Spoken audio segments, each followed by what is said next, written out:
Beneficial रहेगा। तो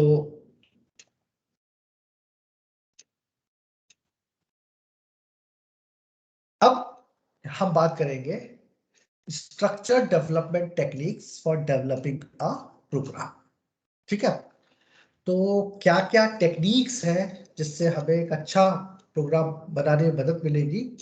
तो उसके लिए सबसे पहला स्टेप है you have to develop an algorithm and flow chart. अब ये वर्ड बहुत छोटा है एल्गोरिथम, लेकिन ये समझ लीजिए कि अगर आप लोग कंप्यूटर में ग्रेजुएशन करेंगे, बीएससी कंप्यूटर साइंस करेंगे, बीटेक करेंगे, बीसीए करेंगे, तो ये एल्गोरिथम जो है एक पूरा पूरा सब्जेक्ट है। शॉर्ट में एल्गो बोलते हैं इसको। एमसीए, बीसीए, बीटेक सब जगह ये है। तो इस पे कमांड होना बहुत जरूरी है।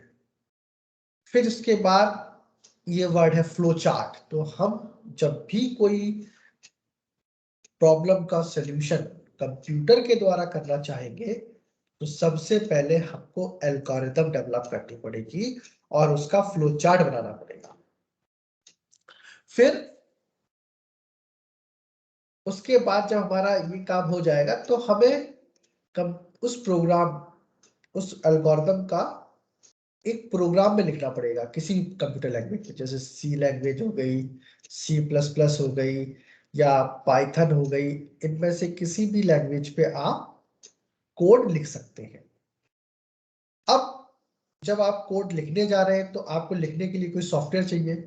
तो वो आप कोई भी एडिटर यूज कर सकते हैं, आप नोटपैड यूज कर सकते हैं, आप कोड ब्लॉक्स यूज कर सकते हैं, आप एटम यूज कर सकते हैं, आप सबलाइम टेस्ट यूज कर सकते हैं।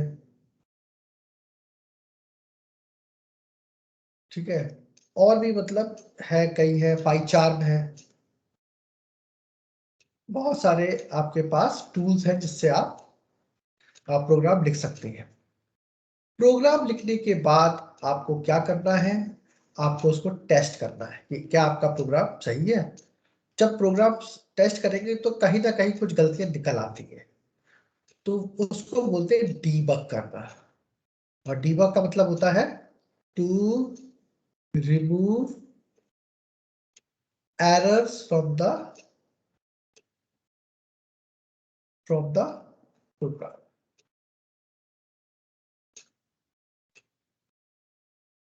फिर प्रोग्राम को रन करा के देखना है, कुछ सैंपल डेटा, इनपुट डेटा में कुछ सैंपल डेटा आपको डालना पड़ेगा और फिर आपको उसका रिजल्ट मिल जाएगा।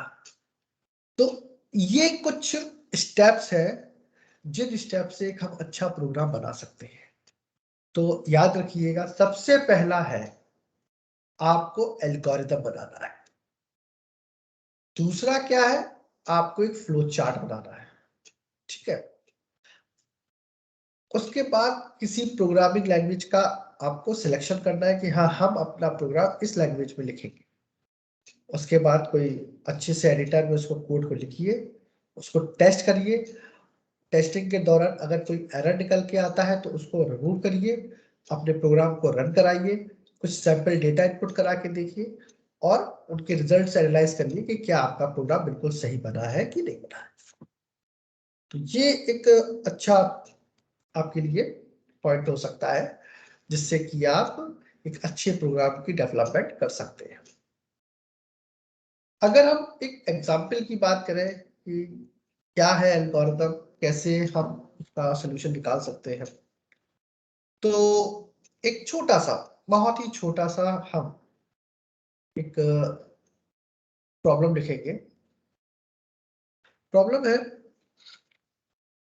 Right a program to find the cube of a number. ये प्रॉब्लम है हमारे पास। अब इसके लिए मुझे क्या लिखना पड़ेगा, सबसे पहले कहा गया था एल्गोरिथम लिखो। और वो एल्गोरिथम होता क्या है, algorithm is a step by step procedure all are given problem. तो एक स्टेप बाय स्टेप प्रोसेस है, हम एक गिवन प्रॉब्लम को सॉल्व कर सकते हैं। अब अगर हम लिखे स्टेप 1 स्टार्ट, तो स्टार्ट करना पड़ेगा, तो हमने स्टार्ट किया। स्टेप 2 क्या है, अगर कोई नंबर का क्यूब निकालना है तो मुझे क्या करना पड़ेगा, हाँ मुझे सबसे पहले करना पड़ेगा नंबर नंबर को इनपुट कराया मैंने, हाँ भाई ठीक है, इनपुट नंबर इनपुट हो जाओ जिसका आपको क्यूब है। फिर स्टेप 3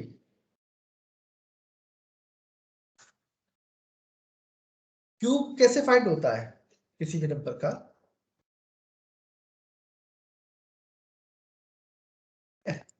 अगर आपको बताइए, सिमरन बता सकती हो आप?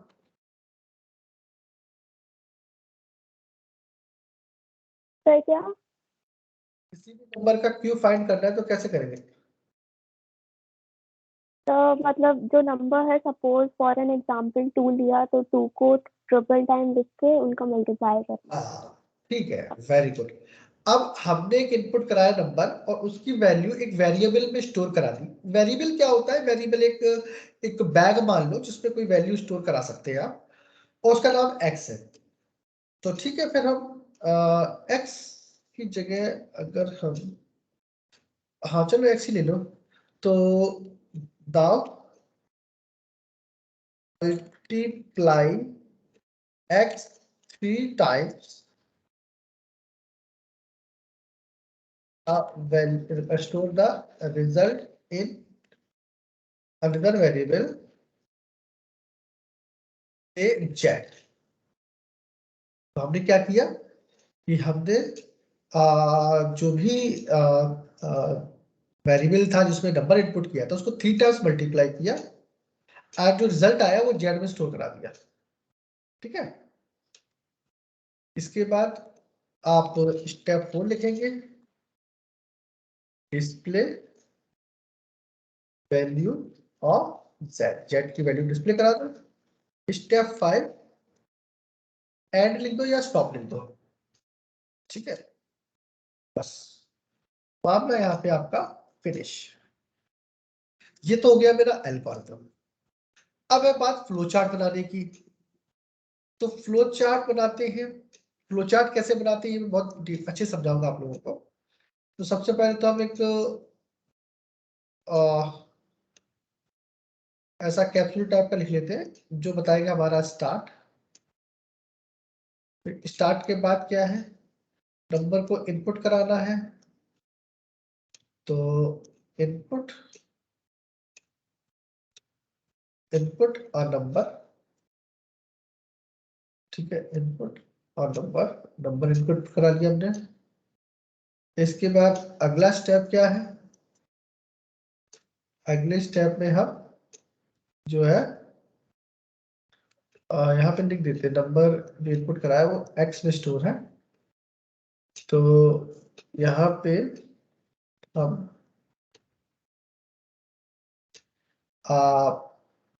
z equal to x multiplied by x multiplied by x 3 time कर लेते हैं, और फिर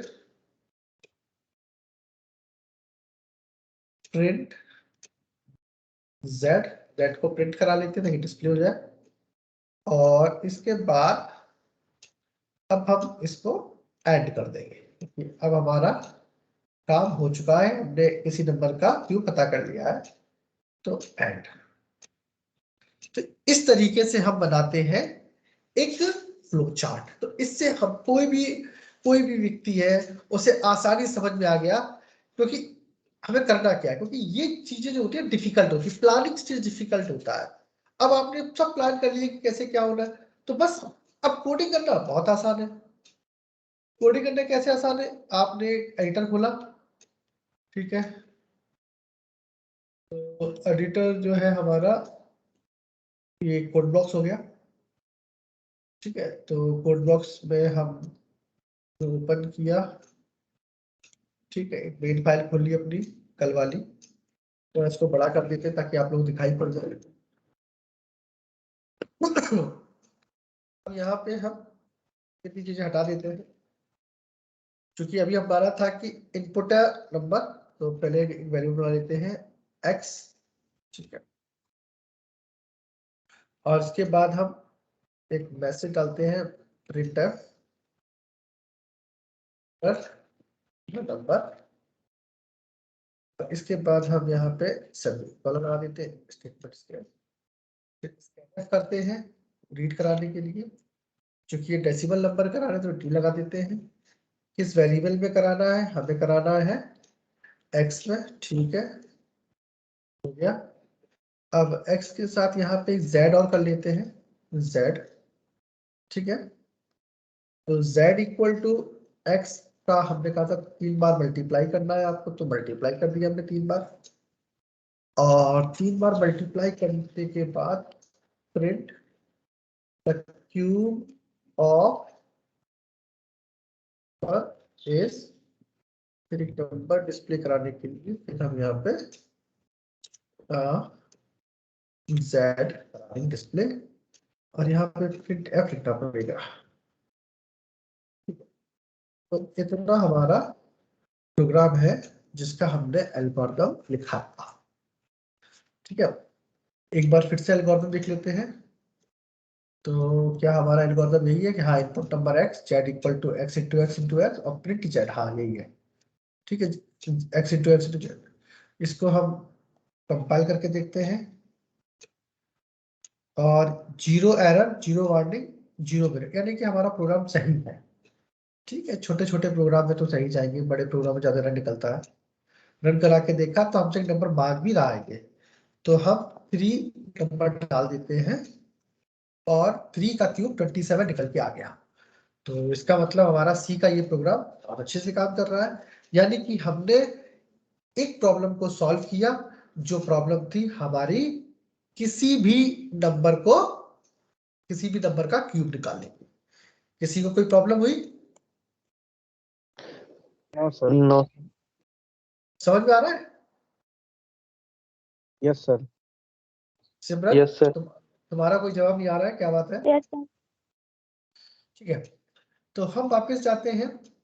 हमने एल्गोरिथम को डेवलप किया, या फ्लोचार्ट बनाया, प्रोग्राम को कंप्यूटर लैंग्वेज में लिखा प्रोग्राम को, फिर उस लैंग्वेज को उठा के वो एडिटर में कोड ब्लॉक्स में डाला, उसको टेस्ट किया, डीबग किया, प्रोग्राम को रन करा के देखा, कोई एरर नहीं निकला, मतलब डीबग करा के देखा। जब बिल्ड किया था, मतलब उसको हम ऑब्जेक्ट कोड में चेंज जब कर रहे थे, तो लकीली मेरे प्रोग्राम में कोई एरर नहीं था, तो वो 0 एरर्स के मैसेज के साथ बिल्ड हो गया। फिर हमने उसको रन को कराया, और जो कि डेटा हमसे मांगा जा रहा था कि किसका क्यू फाइंड करना है आपको, मैंने 3 दिया उसको, और हमें उसका रिजल्ट मिल गया। तो हमने एक स्ट्रक्चर्ड तरीके से एक प्रोग्राम को स्ट्रक्चर्ड तरीके से हमने उसका फॉलो किया पूरा फार्मूला, और हमको एक अच्छा सा प्रोग्राम मिल गया, ठीक है ना। अब ये टॉपिक जो आ गया है वो डिजाइन ऑफ एल्गोरिथम्स। तो ये मैं सोच रहा हूँ कि आप लोगों को बच्चे कम हैं, तो मैं, ये भी बहुत बड़ा टॉपिक है क्योंकि इसमें चीजें को होना है, तो ये फिर मैं कल की क्लास में बताऊंगा आप लोगों को। कल कुछ बच्चे जोड़ेंगे तो। रॉयल सर की भी तबीयत खराब है, ठीक है। Okay sir. ओके डैनियल, सिमरन। जी सर। हाँ okay. Okay sir. Okay, good night. Night. Good night sir. Good night.